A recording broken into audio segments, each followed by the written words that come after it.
오늘은 믿음의 증명, 사랑, 믿음의 증명, 사랑이라는 제목으로 함께 말씀 나누도록 하겠습니다. 믿음을 가지고 살아간다는 것에 어떠한 유익이 있습니까? 가끔 잘못된 신앙관을 가지고 계신 분들은 믿음만 좋으면 어떠한 문제도 오지 않고 만사형통할 것이라고 말을 합니다. 그러나 안타깝게도 그것은 전혀 맞는 말이 아닙니다. 우리보다 훨씬 믿음이 좋아 보이는 신앙의 선배들에게도 문제는 피해가진 않았습니다. 성경의 인물들만 봐도 수많은 고난과 박해를 겪어야 했습니다. 심지어는 믿음이 있다는 이유 때문에 더 큰 공격과 어려움을 만나는 사람들도 많이 있었습니다. 바로 믿음이 있다고 문제가 결코 피해가진 않는다는 것입니다. 이런 현실을 바라볼 때 대체 믿음이라는 것에 무슨 유익이 있는가 하는 실망감이 생기곤 합니다. 구원을 받기 위해서라고는 하지만 구원이라는 것은 너무나 먼 미래 이야기처럼 느껴집니다. 현실에 별로 도움도 되지 않는다면 신앙을 가지고 살아가야만 하는 이유가 무엇인가라는 의심이 싹 트는 것입니다. 그러니 어떤 분들은 이렇게 이야기합니다. 그냥 평소에 마음대로 살고 내 멋대로 살다가 그냥 죽기 직전에만 예수님 믿으면 되는 거 아니냐? 예수님 십자가에 못 박히실 때 옆에 달려있던 강도처럼 마지막에 예수님 믿고 죽으면 되는 거 아니냐? 이렇게 얘기하는 분들도 있습니다. 그러나 분명한 사실이 있습니다. 신앙에는 반드시 능력이 있다는 것입니다. 하나님께서는 분명히 믿음의 백성들을 지켜주시고 그들이 어려움을 이겨낼 수 있도록 힘도 주십니다. 그런데 문제가 하나 있습니다. 많은 사람들이 잘못된 신앙의 능력을 소망하면서 살아가고 있다는 것입니다. 실제로 한국 교회 안에 강력하게 불어닥쳤던 것은 바로 기복신앙이었습니다. 하나님의 능력으로 다들 부자가 되고 세상의 축복을 받겠다면서 교회마다 난리가 났습니다. 사람들은 다들 자신의 욕망을 숨기지 않았고 더 큰 욕심을 가지고 구하는 것을 더 큰 믿음이라고 착각했습니다. 심지어 다른 사람들의 것을 적극적으로 탐내면서 십계명을 어기는 일인데도 불구하고 그것을 믿음이다, 더 큰 믿음이다 이렇게 여겼습니다. 그리고 이런 세상적인 축복을 얻으려면은 많은 헌금을 내고 무리해서라도 헌신을 해야 된다고 하는 사람들도 많이 있었습니다. 그리고 그렇게 많이 쏟아부은 만큼 사람들은 더 큰 기적과 특별한 축복을 기대했습니다. 그러면서 한국 교회 안에 생겨난 병폐 중에 하나가 종교 중독입니다. 가끔 기독교는 종교가 아니다 이런 말을 쓰시는 분들이 있습니다. 저는 그 말에 정말 전적으로 동의합니다. 왜냐하면 우리의 신앙이라는 것은 하나님과의 관계이기 때문입니다. 그러니 종교의 모습을 가지고는 절대로 제대로 된 신앙을 가질 수가 없습니다. 종교적인 태도로 어떻게 아버지 하나님과의 관계를 제대로 맺을 수 있겠습니까? 그런데 종교 중독에 걸린 사람들을 보면은 불안과 스트레스에 괴로워하는 사람들이 술이나 담배 또는 약물에 중독된 것처럼 종교적인 행위 자체에 집착을 합니다. 하나님과의 관계나 자신의 마음 상태는 별로 관심이 없습니다. 온갖 헌신과 봉사에 매진하고 있지만 하나님을 사랑한다거나 영혼에 대한 사랑에 대해서는 별로 고민조차 하지 못하고 살아가는 것입니다. 신앙의 능력을 세상에서 쓰는 것이 아니라 교회 안에만 쏟아부으려 합니다. 그래야 복을 받고 삶의 능력이 나타날 것이다 라고 믿고 있는 것입니다. 정작 그리고서는 세상에서는 지쳐가지고 골골대며 살아갑니다. 교회 안에서는 펄펄 뛰어다니는데 세상에서는 병든 닭처럼 가만히 앉아 있습니다. 그러니 도무지 능력이 나타날 수가 없는 것입니다. 그러면서도 자신의 욕망을 숨기지도 않고 자기 자신은 굉장히 특별한 사람이다 이렇게 여기고 있습니다. 세상에서 대충 살고 그러면서 욕망에도 충실하지만 자신의 삶에 엄청난 축복과 기적이 나타날 것이라는 허황된 마음을 가지고 살아가는 것입니다. 그러니 세상의 사람들이 볼 때는 비현실적인 이상주의자처럼 느껴집니다. 심지어 욕심만 많고 무능한 사람처럼 느껴질 때도 있습니다. 안타까운 사실은 기독교 안에 기복신앙은 이런저런 이름으로 계속 이어지고 있고 종교 중독 역시도 지금까지도 계속 양산되고 있다는 사실입니다. 그러나 이러한 모습은 우리 크리스천들의 능력을 잃어버리게 만들었습니다. 게다가 또한 세상에서 우리 크리스천들의 이름을 땅바닥에 처박아버리는 결과를 낳았습니다. 그 결과 최근에 종교 호감도를 조사해 봤더니 정말 충격적인 결과가 나왔습니다. 비개신교도인들에게 한마디로 이제 개신교가 아닌 분들에게 종교별 호감도를 조사해 보았다고 합니다. 그랬더니 개신교의 호감이라는 사람이 고작 6.8%밖에 되질 않았다는 것입니다. 심지어 이 정도면은 유교보다도 더 낮은 수준이었습니다. 유교도 10%를 넘었는데 우리가 10%도 못 넘겼다는 겁니다. 이 정도면 더 이상 자랑할 수 없는 신앙이 되어버렸다는 뜻입니다. 이런 시대 속에서 어떻게 우리의 믿음의 능력을 발휘할 수 있겠습니까? 우리가 정말로 믿음의 능력을 발휘하고 싶다면 하나님의 뜻대로 서 있어야 합니다. 우리가 하나님의 뜻대로 서 있지도 않은데 어떻게 믿음의 능력을 나타낼 수 있겠습니까? 하나님과의 관계에 관심도 없고 영혼을 사랑하는 일에 별로 주의도 기울이지 않으며 자신의 욕심만 쫓아다니는 사람에게 어떻게 하나님께서 능력을 주시겠냐는 것입니다. 하나님께서는 인격이 있으신 분이십니다. 그런데 하나님의 뜻에 관심도 없고 오히려 그 뜻을 거스르는 사람들에게 하나님께서 능력을 주실 이유가 어디 있겠습니까? 그러니 우리는 온전히 하나님 뜻대로 서 있어야 합니다. 그래야 하나님께서 우리 삶의 진정으로 능력을 부어주시지 않으시겠습니까? 사실 오늘 말씀의 주인공인 데살로니가 교회도 문제를 만났습니다. 4절 말씀의 표현을 보니까 박해와 환난이란 말이 나옵니다. 그들을 향해서 지독한 공격과 핍박이 있었다는 것입니다. 그런데 이러한 박해와 환난이라는 것은 초대교회 기독교인들에게 너무나 흔한 일이었습니다. 데살로니가 교회에 사실 숨겨진 문제가 있었던 것입니다. 오늘 말씀을 보니까 데살로니가 교회를 향해서 바울은 그들의 믿음과 사랑에 대해서 칭찬합니다. 그런데 좀 희한한 부분이 있습니다. 믿음, 소망, 사랑 중에서 소망에 대해서는 별로 말을 하진 않습니다. 바로 데살로니가 교회의 사람들이 가진 소망에 문제가 생겼던 것입니다. 특히 데살로니가 교회 안에는 지금 불건전한 종말론이 퍼져 있었습니다. 그래서 바울은 급히 편지를 보내가지고 데살로니가 교회를 다시 온전히 세우려고 했습니다. 이것이 바로 데살로니가 후서 전체를 아우르는 주제입니다. 이러한 문제가 발생했음에도 데살로니가 교회는 결코 만만한 교회가 아니었습니다. 그들은 여전히 칭찬받는 교회였고 쉽게 무너질 교회도 아니었습니다. 오늘 본문 3절 전반부를 보면 형제 자매 여러분, 우리는 여러분을 두고 언제나 하나님께 감사를 드릴 수밖에 없습니다. 그렇게 하는 것이 당연한 일이니 라고 말씀하십니다. 데살로니가 교회에 문제가 발생했지만 바울은 여전히 그들을 칭찬하고 하나님께 감사하고 있다는 것입니다. 오히려 그것을 당연하게 여길 정도로 데살로니가 교회는 정말 좋은 교회였습니다. 그래서 그런지 데살로니가 후서는 3장밖에 되지 않은 굉장히 짧은 성경입니다. 바로 조금만 도와주면 그들의 문제를 극복하고 견뎌낼 힘이 있는 교회였기 때문이었습니다. 그렇다면 데살로니가 교회가 가지고 있었던 힘이 무엇입니까? 바로 하나님의 뜻 안에 굳건히 서 있었던 것입니다. 하나님의 뜻을 단단히 붙들고 있었기에 그들은 언제든 다시 일어날 수 있었고 그들을 통해 하나님의 능력도 나타날 수 있었습니다. 그렇다면 데살로니가 교회가 붙들고 있었던, 그리고 또 우리 크리스천들이 붙들고 가야 할 하나님의 뜻이 무엇입니까? 첫째로 우리를 향하신 하나님의 뜻은 사랑으로 믿음을 증명하는 것입니다. 우리가 우리 믿음을 어떻게 증명할 수 있습니까? 내가 정말 하나님의 뜻 가운데 올바로 서 있다는 것이 무엇으로 증명되느냐는 것입니다. 교회 나가서 헌금도 좀 하고 봉사도 좀 하면 믿음이 있다는 확실한 증거가 될 수 있습니까? 미국의 한인교회들을 보면은 그 안에서 신실하시다는 분들도 계시지만 교회가 하나의 한인들이 모이는 커뮤니티가 되어 있습니다. 그래서 믿음이 없으면서도 그 안에서 직분도 받고 봉사도 하며 예배도 드린다고 합니다. 하지만 그 중에서 믿음이 없는 사람들이 굉장히 많다는 것입니다. 실제로 제가 아는 분의 따님이 유학 가서 한인교회 청년부 회장까지 했다고 자랑을 하시는 것이었습니다. 그래서 따님의 믿음이 굉장히 좋으신가 봅니다. 이렇게 물어봤습니다. 그랬더니 얘가 믿음은 전혀 없는데 리더십이 너무 좋고 성격이 좋아서 교회 회장이 되었다는 것입니다. 회장까지 했으면 예배도 열심히 드리고 헌신도 많이 했을 텐데 믿음이 없었다는 것이지 않습니까? 더욱 심각한 사건도 있었습니다. 한인교회 건물을 여러 채 세운 장로님이 계셨는데 이분이 돌아가실 때가 되어서 목사님이 방문을 하고 구원에 확신 있느냐고 계속 여쭤보았습니다. 그랬더니 이분이 계속 대답을 거부하다가 예수가 뭐고 다 귀찮소 이렇게 외치고 돌아가셨다는 것입니다. 그 말이 유언이 되었습니다. 그래서 한인 사회가 정말 큰 충격에 휩싸였다고 합니다. 바로 어떤 행위를 열심히 한다고 그것을 진짜 믿음이라 보기는 어렵다는 것입니다. 그렇다면 믿음이 무엇입니까? 사실 우리가 진짜 믿음을 가졌다는 증거는 따로 있습니다. 바로 사랑입니다. 우리 예수님께서 뭐라고 말씀하셨습니까? 너희가 서로 사랑함으로써 나의 제자인 것을 증명하라 라고 말씀하셨습니다. 우리 크리스천들끼리 서로 사랑하고 하나님을 사랑하며 영혼을 사랑하는 것이 바로 우리가 진짜 크리스천이라는 사실을 증명한다는 것입니다. 즉 우리의 믿음은 사랑으로 증명될 수 있습니다. 사랑 없는 믿음은 존재할 수 없기 때문입니다. 그래서 오늘 말씀 3절 후반부에서 바울은 이렇게 이야기합니다. 그것은 여러분의 믿음이 크게 자라고 여러분 모두가 각자 서로에게 베푸는 사랑이 더욱 풍성해 가고 있기 때문입니다. 그것은이라는 말은 바울이 데살로니가 교회를 칭찬하고 감사하게 여기는 이유를 말합니다. 바로 데살로니가 교회의 믿음이 점점 자라나고 있었다는 것입니다. 그뿐이 아니라 데살로니가 교회 사람들은 서로를 풍성하게 사랑함으로 자신들의 믿음을 제대로 증명하고 있었습니다.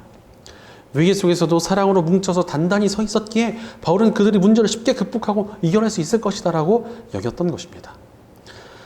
사실 한국 교회가 지금 위기라는 이야기가 정말 많이 들립니다. 그 핵심적인 이유는 바로 사랑이 너무 식었기 때문이 아닌가라는 생각이 듭니다. 크리스천들끼리 서로 사랑하지 않습니다. 서로 지지하는 정당이 다르다며, 교회 크기가 차이가 난다며, 같은 지역의 라이벌 교회라며 서로 사랑하기는커녕 미워합니다. 심지어 세상에 나가서도 다른 이들을 사랑하는 대신 정죄하고 판단합니다. 그러니 대체 어떻게 믿음의 능력이 나타날 수 있겠습니까? 게다가 지금 이 사회에도 갑작스레 너무나 많은 문제들이 터져 나오고 있습니다. 이런저런 다양한 비극적인 소식이 계속 들려오고 있고, 그 소식들로 인해서 사람들의 마음에 상처가 새겨지고 있습니다. 정말 이 나라에 위기가 온 것이 아닌가는 불안감도 커지고 있습니다. 왜 이런 일이 생겨났겠습니까? 세상의 빛과 소금 역할을 해줘야 될 크리스천들이 사랑하지 않으니까 이 사회가 점점 어둠에 물들어가고 썩어가는 것 아니겠습니까? 크리스천들이 사랑하기는커녕 분열과 갈등의 중심에 서 있을 때도 있습니다. 사랑하여 나를 희생하기보다 나의 욕심을 쫓아 살아갑니다. 그러니 우리 믿음의 능력이 나타날 수 없는 것은 당연한 일입니다. 이럴 때일수록 우리 크리스천들이 사랑해야만 합니다. 바로 사랑으로 우리의 믿음을 증명하고 능력을 나타내야 한다는 것입니다. 사랑에 우리의 진정한 능력이 있음을 기억하고 사랑해야 합니다. 그럼에도 불구하고 우리는 사랑을 놓치고 살아갈 때가 적지 않습니다. 왜 그렇습니까? 사실 여러분, 사랑은 잘 티가 나지 않습니다. 행동해야 티가 납니다. 제일 좋은 것은 사랑과 행동이 같이 가는 것입니다. 하지만 사랑이 담기지 않는 행동으로 그냥 때우려는 사람들이 적지 않은 것 같습니다. 사실 행동은 뭔가 티도 나고 폼도 나기 때문에 그렇습니다. 헌신을 많이 하면 사람들이 막 칭송을 합니다. 헌금도 많이 하면 사람들이 막 존경까지 받습니다. 뭔가 있어 보이는 행동들을 하면은 모든 사람들이 다 인정해 줍니다. 그러나 사랑은 별로 티가 안 납니다. 그러니 사람들은 사랑의 마음을 품기보다 행동을 훨씬 더 좋아하는 것입니다. 하지만 우리 하나님께서 원하시는 것은 사랑입니다. 미가서 6장을 보면은 하나님을 기쁘시게 해드리기 위해서 무엇을 해야 될까라는 고민이 등장합니다. 하나님께 1년 된 송아지를 드려야 되나? 수천 마리 양이나 수많은 강줄기를 채울 올리브 기름을 바쳐야 되나라고 고민을 합니다. 심지어는 마다들의 목숨이나 내 몸의 열매까지 바쳐야 되는가라는 고민을 합니다. 하지만 하나님의 대답은 전혀 달랐습니다. 하나님께서는 공의를 실천하며 인자를 사랑하고 겸손히 하나님과 함께 행하는 것이 하나님께서 기뻐하시는 일이다라고 대답하셨습니다. 이것을 신학적인 관점에서 풀어보자면 하나님을 사랑하는 마음으로 바르게 살고 영혼을 사랑하며 공동체를 사랑으로 세워가고 하나님과 함께 하라는 것 아니겠습니까? 바로 하나님께서 원하시는 것은 다른 무엇이 아닌 오직 사랑입니다. 예전 드라마 명대사 중에 얼마면 되니? 얼마면 돼? 이런 대사가 있었습니다. 한 부자 청년이 짝사랑하는 여성분의 사랑을 사려면 돈을 얼마나 줘야 되느냐고 묻는 대사였습니다. 그런데 여러분, 사랑을 돈으로 살 수 있습니까? 불가능합니다. 그래서 하나님께서 우리에게 복음을 주신 것입니다. 사실 다른 종교들과 하나님의 구원 방법은 달라도 너무 다릅니다.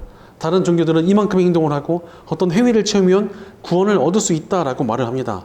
하지만 우리 하나님께서 주신 복음은 그런 게 아닙니다. 그냥 믿으라 하셨습니다. 하나님을 믿고 하나님과 사랑의 관계를 맺자고 하신 것입니다.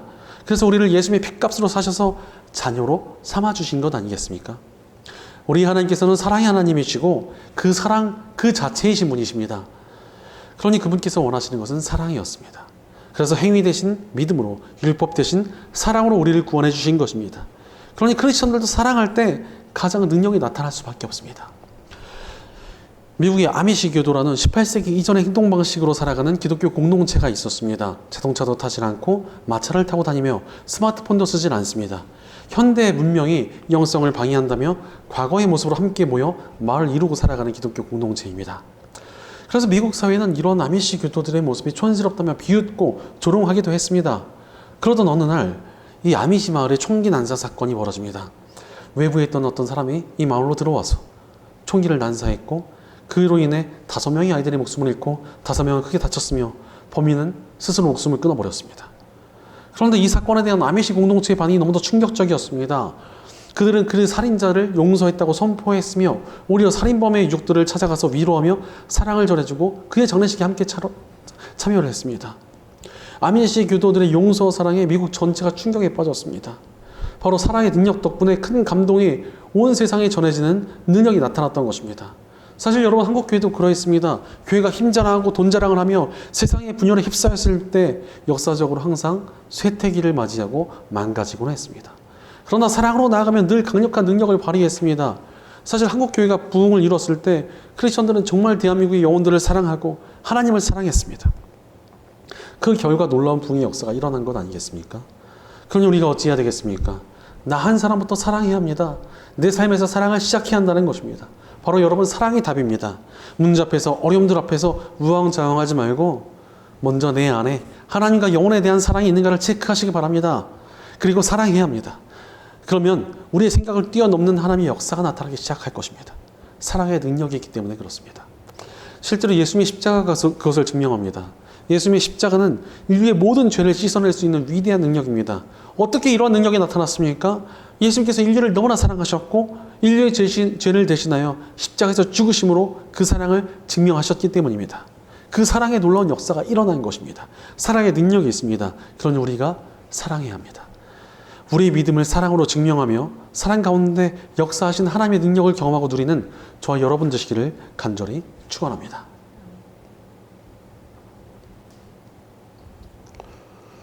둘째로 우리를 향하신 하나님의 뜻은 인내로 사랑을 증명하는 것입니다.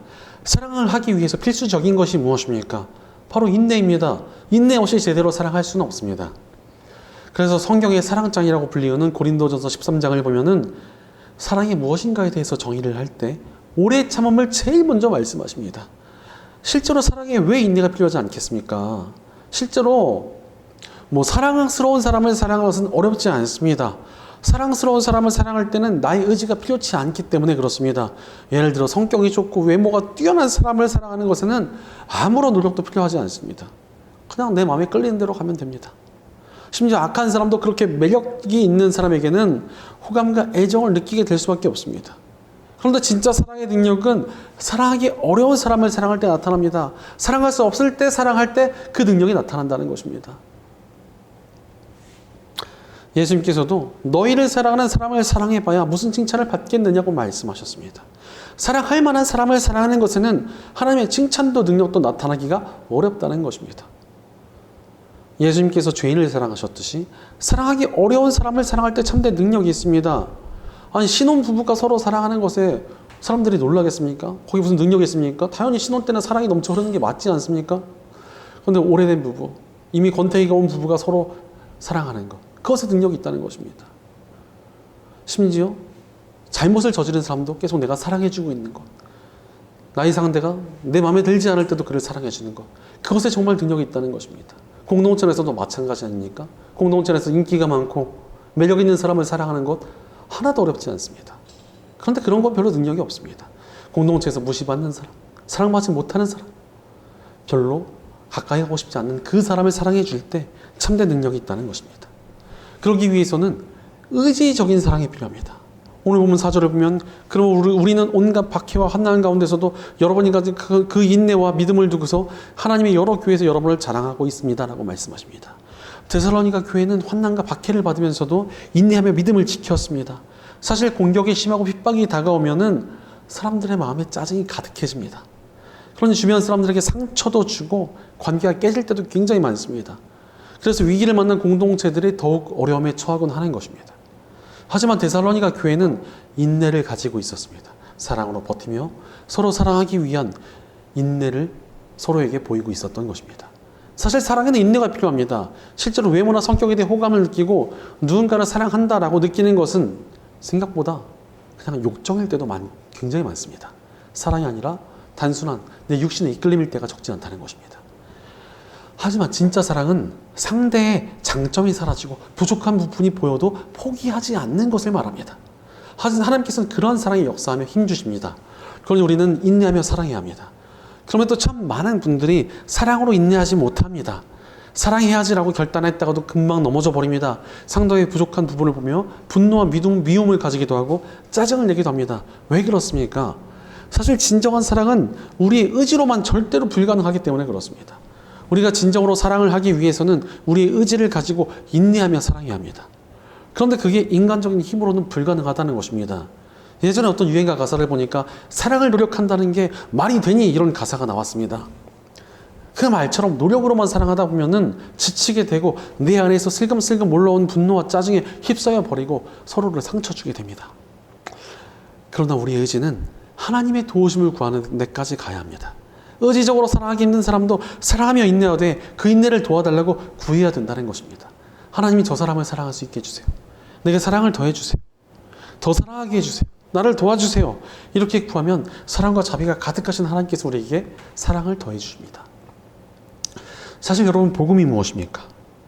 우리 안에 사랑을 회복시켜 주시는 하나님의 계획입니다. 사실 인류는 죄를 범하게 됨으로써 우리 안에 있는 사랑이 깨어졌습니다. 사람들은 자기 마음에 드는 매력적이며 유익이 있는 사람들만 원하고 그들에게만 애정을 품었습니다. 죄인들도 나름대로 내가 사랑한다라고 했지만 그것은 욕정과 너무나 닮아 있었던 것입니다. 하지만 하나님께서는 우리에게 진짜 사랑을 보여주셨습니다. 추악한 죄인인 하나님이 원수된 그 인간들을 구하기 위해 십자가의 죽음을 택하셨습니다. 죄를 지음으로써 하나님과 원수되었던 우리에게 최선의 사랑을 보여주신 것입니다. 그 사랑을 통해 우리 안에 사랑을 회복시켜 주셨습니다. 하나님과 우리와의 사랑이 시작되었고 우리도 그 사랑으로 다른 영혼들을 사랑할 수 있는 힘을 주신 것입니다. 그럼 우리는 복음 안에서 하나님께서 회복시켜 주신 사랑으로 인내하며 사랑하며 살아갈 수 있게 되었습니다. 하나님께서 이미 그 길을 열어주셨으므로 우리가 결단하며 하나님의 도우심을 구하면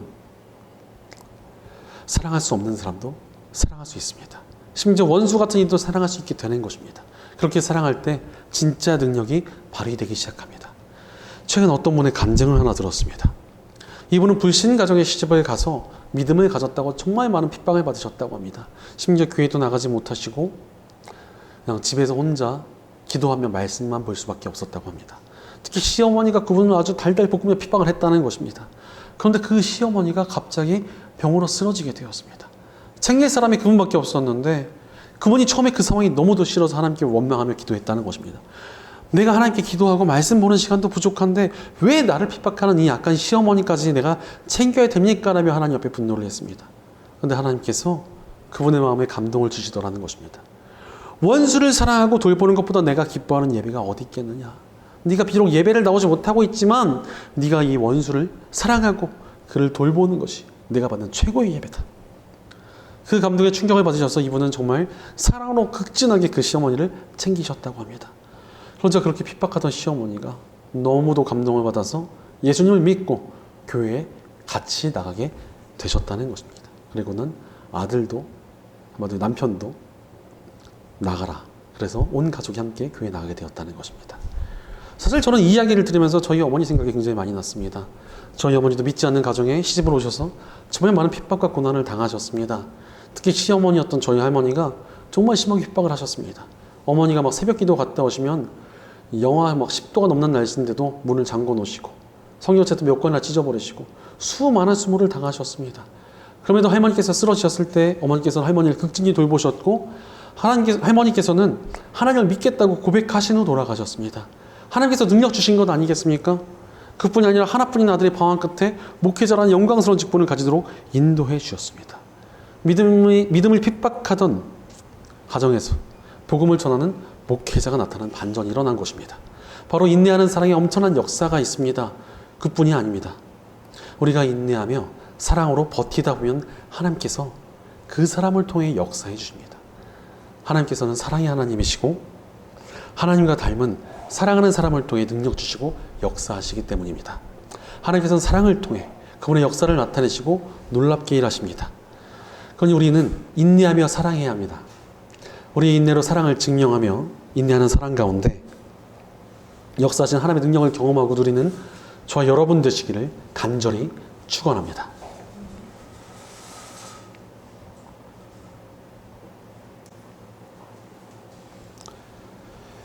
사랑하는 여러분, 사랑하며 살아오고 계십니까? 크리스천들이 발휘할 수 있는 가장 강한 힘은 사랑이라는 것을 기억하시기 바랍니다.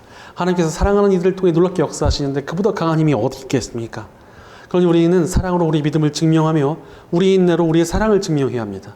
그렇게 증명된 사랑의 사람이 될 때 반드시 하나님의 역사가 나타날 것입니다. 실제로 사랑이 얼마나 강력한 힘과 변화의 능력이 있습니까? 최근 뉴스를 보면 참 암울해지는데 그 가운데 한 줄기 빛처럼 감동을 준 사건이 있었습니다. 한 어머니가 병원에 입원한 자기 아이의 베이비캠 영상을 공개했습니다. 꺼져 있는 줄 알았던 베이비캠 영상을 우연히 보게 되었는데 아이를 돌보던 간호사님이 끊임없이 아이의 이름을 부르며 이쁘다, 귀엽다, 사랑한다라는 말을 하고 있었던 것입니다. 누가 보는 것도 아닌데 계속 그 아이를 향해서 사랑한다고, 네가 너무 예쁘다고 같이 이겨내자고 이야기하고 있었던 것입니다. 그런데 이 아이는 어린 나이에 간 이식 수술이라는 힘든 고통을 겪고 있었고 생사의 기로에 서 있던 아이였습니다.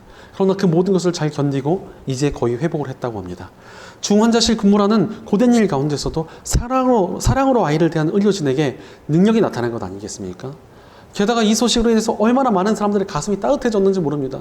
정말 너무나 힘들고 아픈 소식만 많던 그 뉴스 가운데 이 감동적인 소식이 얼마나 사람들의 마음을 울렸는지 모릅니다. 이런 사랑을 우리 크리스천들이 해낸다면 반드시 세상에 능력이 나타나게 되어 있습니다. 하나님의 역사도 반드시 일어날 것입니다. 하나님의 사랑으로 견디며 나아가는 크리스천들 앞에 문제와 모든 어려움들은 힘을 잃습니다. 사랑의 능력 앞에 모든 것은 다 녹아버릴 것이기 때문입니다. 그러므로 우리가 사랑해야 합니다. 그러니 삶에서 닥쳐오는 문제들을 믿음으로 승리할 사람이 누구입니까? 사랑으로 믿음을 증명하는 저와 여러분입니다. 세상에 하나님의 역사를 나타낼 사람이 누구입니까? 하나님의 사랑으로 사랑하는 저와 여러분입니다. 세상에 감동을 전해주며 영혼들을 구하고 열방을 구할 사람이 누구입니까? 사랑으로 인내하는 저와 여러분입니다. 예수님께서 주시는 능력으로 기적을 누리고 하나님의 능력을 경험할 사람이 누구입니까? 사랑으로 그분의 길을 쫓는 저와 여러분입니다. 모든 상황 가운데 하나님의 사랑을 나타내며 인내하는 것을 통해 믿음을 증명하며 사랑의 능력을 경험하고 사랑으로 쓰임받는 저와 여러분 되시기를 주의 이름으로 간절히 축원합니다. 기도하겠습니다. 언제나 우리를 사랑하시는 하나님 감사합니다.